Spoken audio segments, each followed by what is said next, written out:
दानवीर कर्ण। कर्ण कुंती का पुत्र था। पांडु के साथ कुंती का विवाह होने से पहले ही इसका जन्म हो चुका था। लोक लज्जा के कारण उसने ये भेद किसी को नहीं बताया और चुपचाप एक पिटारी में रखकर उस शिशु को अश्वनाम की नदी में फेंक दिया था। इसके जन्म की कथा बड़ी विचित्र है।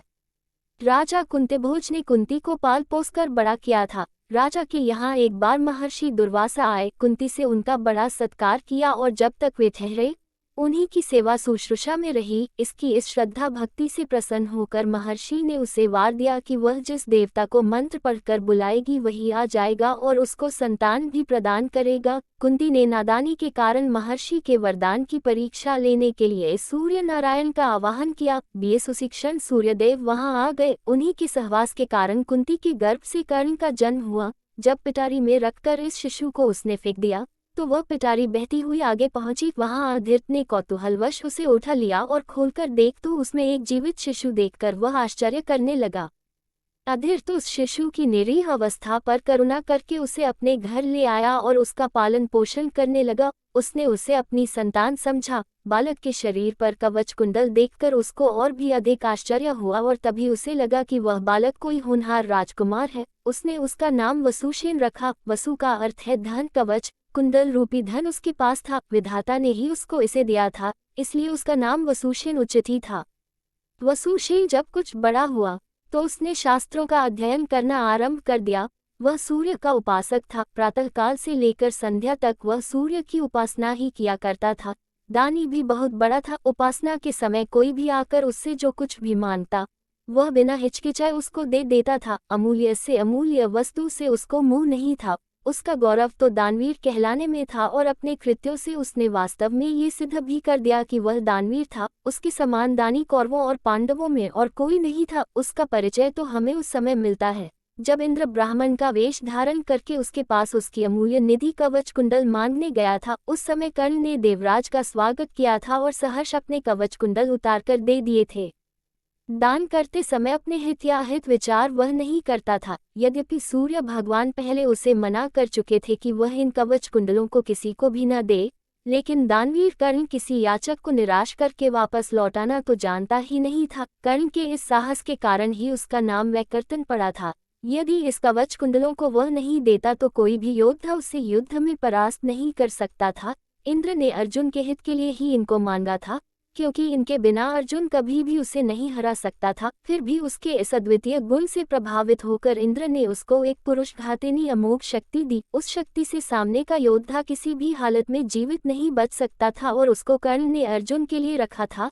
लेकिन श्री कृष्ण ने चाल चली और कर्ण की उस शक्ति को घटोत्कच पर चलवाकर अर्जुन के जीवन पर आए इस खतरे को सदा के लिए मिटा दिया। घटोत्कच जो आकाश में विचरण करके कौरवों पर अग्नि की वर्षा कर रहा था और जिसने एक बार तो सारी सेना को पूरी तरह विचलित कर डाला था, शक्ति लगते ही निर्जीव होकर पृथ्वी पर गिर पड़ा। धनुर्विद्या में कर्ण अर्जुन के समान ही कुशल था। एक बार जब महाराज धृतराष्ट्र की आज्ञा से कौरव पांडवों की अस्त्र शिक्षा की परीक्षा के लिए एक समारोह किया गया था, तो अर्जुन ने अपने अस्त्र शिक्षा के कौशल से सबको चकित कर दिया था।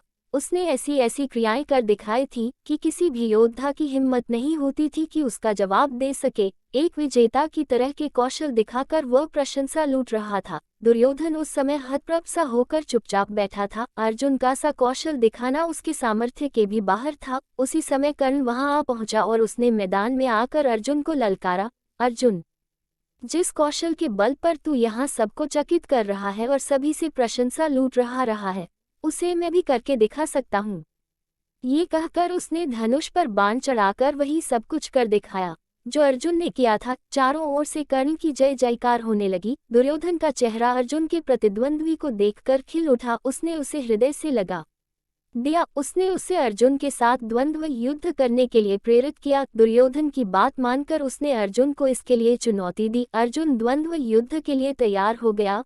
अब झगड़ा बढ़ने की आशंका थी, इसलिए कृपाचार्य ने बीच में हस्तक्षेप करते हुए कहा कि राजकुमार के साथ राजकुमार का ही द्वंद्व युद्ध हो सकता है। चूंकि कर्ण सूत के द्वारा पाले हुए हैं, इसलिए इनके गोत्र कुल आदि का ठीक ठीक पता न होने के कारण इनको अर्जुन से द्वंद्व युद्ध करने का अधिकार नहीं है। बस यह ऐसी समस्या थी जिसको कर्ण हल नहीं कर सकता था। वह हक्का बक्का सा अर्जुन का मुंह उतार कर रह गया। दुर्योधन को भी इससे धक्का लगा क्योंकि कर्ण के द्वारा अर्जुन का मान चूर्ण करने की उसकी ही तो योजना थी। जब कर्ण इस दुविधा में पड़ा हुआ आगे अपने पैर नहीं बढ़ा सका तो दुर्योधन ने उसे राजाओं की श्रेणी में लाने के लिए अन्य देश का राज्य दे दिया। राजा होने के नाते अब वह अर्जुन या अन्य किसी राजकुमार के साथ युद्ध कर सकता था, वह इसके लिए उतारू भी था। लेकिन संध्या होने के कारण यह वाद विवाद थम गया और सब अपने अपने घर चले गए। बस फिर जीवन में सदा ही कर्ण अर्जुन से प्रतिद्वंद्वी के रूप में मिला। अर्जुन से ही उसकी विशेष रूप से शत्रुता थी, वह उसकी प्रसिद्धि को सह नहीं सकता था। अनेक स्थलों पर वह अर्जुन के सामने आया, लेकिन अपना कुल गोत्र न बता सकने के कारण उसे सामने से हटना पड़ा। वह सूत पुत्र कहलाता था, क्योंकि सूत ने ही उसको पाला था। इसी कारण द्रौपदी के स्वयंवर में भी घूमती मछली की आंख बेधने की सामर्थ्य रखते हुए भी उसको अवसर नहीं दिया गया। स्वयं द्रौपदी ने ही सूतपुत्र कहकर उसका अपमान किया था और उसकी पत्नी बनने से इनकार कर दिया था। सूतपुत्र को क्षत्रिय कन्या का वरण करने का अधिकार नहीं है, ये शब्द शूल की तरह उसके हृदय में चुभ गए थे और वह लहू के घूंट पीकर अपने स्थान पर आ बैठा था। लेकिन द्रौपदी के प्रति उसकी घृणा इतनी बढ़ गई थी कि भरी सभा में दुःशासन ने द्रौपदी को नंगा करना चाहा था तो उसने इसका तनिक भी विरोध नहीं किया था, बल्कि द्रौपदी की हंसी उसने लड़ाई थी। जब दुर्योधन के भाई विकर्ण ने कौरवों के इस घृणित व्यवहार की निंदा की थी तो कर्ण ने उससे कहा था, विकर्ण, तुम अपने कुल की हानि करने के लिए पैदा हुए हो, अधर्म अधर्म तुम पुकार रहे हो। द्रौपदी के साथ जो भी व्यवहार किया जा रहा है वह ठीक है, वह दासी है और दासी के ऊपर स्वामी का पूरा अधिकार होता है। ये कहकर उसने द्रौपदी के द्वारा किए अपने अपमान का बदला चुकाया था। उस समय उसका हृदय पत्थर की तरह कठोर हो गया था। जैसे भी बन पड़ा उसने द्रौपदी का अपमान किया, उसे 5 पुरुषों की व्यभिचारिणी स्त्री कहा और हर तरह से उसे धिक्कारा। उस समय प्रतिशोध की आग में जलते हुए उसने उचित अनुचित का विचार बिल्कुल छोड़ दिया। द्रौपदी को नंगी देखने और दिखाने की उसकी इच्छा थी। इससे स्पष्ट होता है कि कर्ण प्रतिशोध की भावना के आगे सत्य, न्याय और धर्म की भावना को पूरी तरह भूल जाता था। यह उसके चरित्र की दुर्बलता ही है। कर्ण स्वभाव से कुटिल भी था। वह दुर्योधन को इसी प्रकार कुचक्र रचने की सलाह दिया करता था जैसी शकुनी देता था। जिस समय जुए में हारकर पांडव वनवास के लिए चले गए और द्वैत वन में वे अपना समय काट रहे थे, उस समय कर्ण और शकुनी की बातों में आकर ही दुर्योधन अपने परिवार के साथ पांडवों को चिढ़ाने के लिए पहुंचा था। लेकिन यहाँ चित्रसेन नामक गंधर्व से इनका सामना हो गया। भीषण युद्ध हुआ। गंधर्व राजा ने अपने पराक्रम से सबको परास्त कर दिया और परिवार सहित सभी को उसने बंदी बना लिया। कर्ण तो अपने प्राण लेकर युद्धस्थल से भाग ही गया था। फिर युधिष्ठिर के कहने और अर्जुन के भी प्रयास करने पर चित्रसेन ने दुर्योधन आदि को मुक्त कर दिया। कर्ण अहंकारी भी बहुत था, उसे अपने पराक्रम पर बड़ा घमंड था और बार बार दुर्योधन को प्रसन्न करने के लिए वह कहा करता था कि वह एक क्षण में ही अर्जुन को मार गिराएगा। इसके लिए भगवान परशुराम द्वारा सिखाए हुए अपने अस्त्र कौशल की दुहाई देता था। यहाँ तक कि भीष्म पितामह, गुरु द्रोणाचार्य आदि के सामने भी वह अपनी शेखी बघारने से बाज नहीं आता था। एक दिन पितामह से न रहा गया, उन्होंने इसे फटकारते हुए कहा, दुरभिमानी कर्ण, व्यर्थ की बात क्यों किया करता है। खांडव दाह के समय श्री कृष्ण और अर्जुन ने जो वीरता प्रकट की थी उसको याद करके तुझे लज्जित होना चाहिए। क्या तू श्री कृष्ण को साधारण व्यक्ति समझता है? वे अपने चक्र से तेरी उस अमोघ शक्ति को खंड खंड कर देंगे। व्यर्थ दम्भ करना एक सच्चे वीर का गुण नहीं है। पितामह की यह बात सुनकर कर्ण क्रोध हो उठा और उसने झल्लाकर अपने शस्त्र फेंक दिए और कहा, पितामह ने सभी के सामने मुझे लज्जित किया है, अब तो इनकी मृत्यु हो जाने पर ही मैं अपना पराक्रम दिखाऊंगा। इसी दुराग्रह के कारण जब तक भीष्म पितामह जीवित रहकर युद्ध करते रहे, कर्ण ने युद्ध में हाथ नहीं बटाया। जब उसने सुन लिया कि वे धराशायी हो चुके हैं, उस क्षण प्रसन्न होकर वह दुर्योधन के पक्ष में आकर शत्रु से युद्ध करने लगा। गुरु द्रोण के पश्चात कौरव सेना का तीसरा सेनापति वही था। इस वृतांत से यही स्पष्ट होता है कि वह अत्यधिक क्रोधी स्वभाव का था। सदा अहंकार में उसकी बुद्धि डूबी रहती थी और इस कारण बुद्धिमानों की बातें भी बुरी लगती थी। इसके विपरीत अर्जुन धीर बुद्धि और विनयशील था। इस सब के होते हुए भी कर्ण अपनी बात का धनी था। जो कुछ भी वचन वह दे देता था उससे हटना तो वह जानता ही नहीं था। श्री कृष्ण ने उसे यह बता दिया था कि वह कुंती का ज्येष्ठ पुत्र है और साथ में उन्होंने उससे पांडवों की ओर मिल जाने का आग्रह भी किया था। लेकिन सब कुछ सुनकर भी उसने दुर्योधन के साथ विश्वासघात करना उचित नहीं समझा। श्री कृष्ण ने कहा था, कर्ण, भाइयों के विरुद्ध लड़कर उनको मारने की कामना करना पाप है। इसलिए तुम कौरवों का साथ छोड़कर पांडवों का पक्ष ले लो। युधिष्ठिर तुम्हें अपना अग्रज मानकर अपना जीता हुआ साम्राज्य तुम्हें ही दे देंगे। कृष्ण की यह प्रलोभन भरी बातें सुनकर भी कर्ण अपने वचन पर दृढ़ रहा और कहने लगा, श्री कृष्ण, दुर्योधन के साथ विश्वासघात करना सबसे बड़ा पाप है। यदि मैं उसकी मित्रता को तोड़कर पांडवों की ओर मिल जाऊंगा तो सब यही कहेंगे कि कर्ण अर्जुन से डरकर उनकी ओर मिल गया है। फिर मैं ऐसा क्या करूं? मेरी माँ ने तो मुझे मारने का सारा प्रबंध कर दिया था। सूत ने ही मुझे उठाया और पाला, इसलिए वे ही मेरे पिता तुल्य हैं। सूतों के साथ मैं कई यज्ञ भी कर चुका हूँ और मेरा विवाह संबंध भी सूतों के परिवार में ही हुआ है। फिर मेरा पांडवों से क्या संबंध रहा? धृतराष्ट्र के घराने में ही दुर्योधन के आश्रित मैं रहा हूँ और 13 वर्ष तक मैंने उन्हीं का दिया हुआ राज्य किया है। फिर कैसे उनके साथ विश्वासघात कर दूं?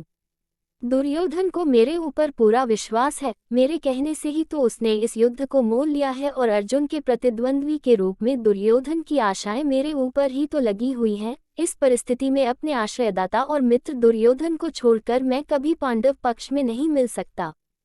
फिर यदि एक बार मैं मिल भी गया तो युधिष्ठिर जो राज्य मुझे देगा उसे अपने वचन के अनुसार मुझे दुर्योधन को देना होगा। इससे तो पांडवों का सारा प्रयत्न ही निष्फल चला जाएगा। ये सभी कुछ सोच विचार कर मैं निश्चयपूर्वक कहता हूँ कि मैं मित्र दुर्योधन का साथ छोड़कर और किसी पक्ष में नहीं मिल सकता।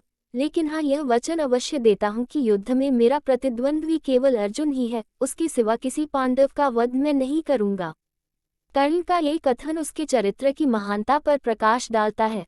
बात का कितना पक्का था। वह दानवीर दुर्योधन चाहे अधर्मी था, लेकिन उसका तो आश्रयदाता था। फिर वह उसके साथ छल कपट कैसे कर सकता था? अंत तक उसने दुर्योधन का साथ दिया और अपने आप को एक सच्चा मित्र प्रमाणित कर दिया।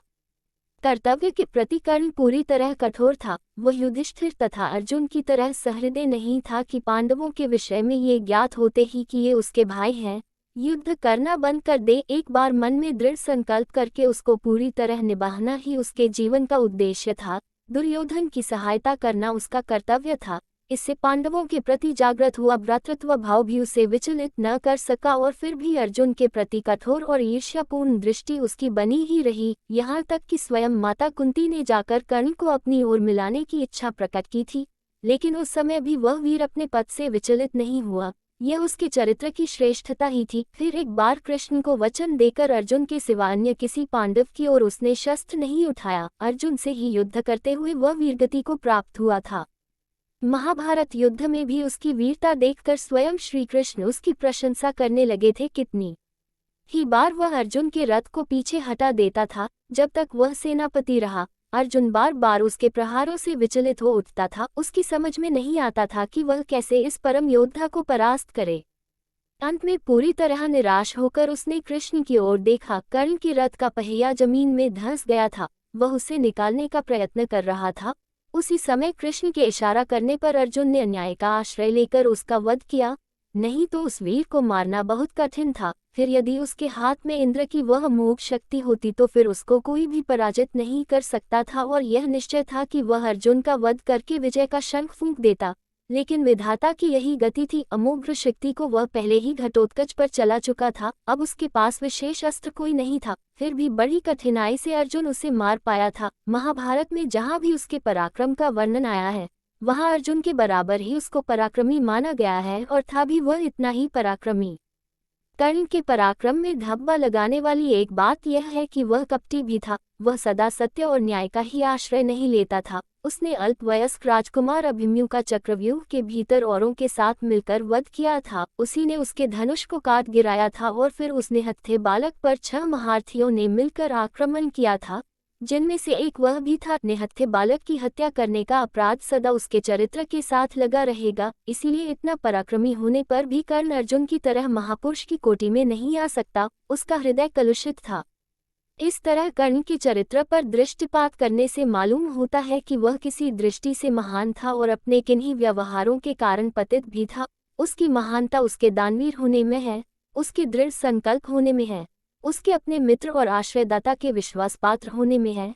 लेकिन छल और कपटपूर्ण व्यवहार, व्यर्थ का दंभ और क्रोध उसके चरित्र की गरिमा को कम करते हैं।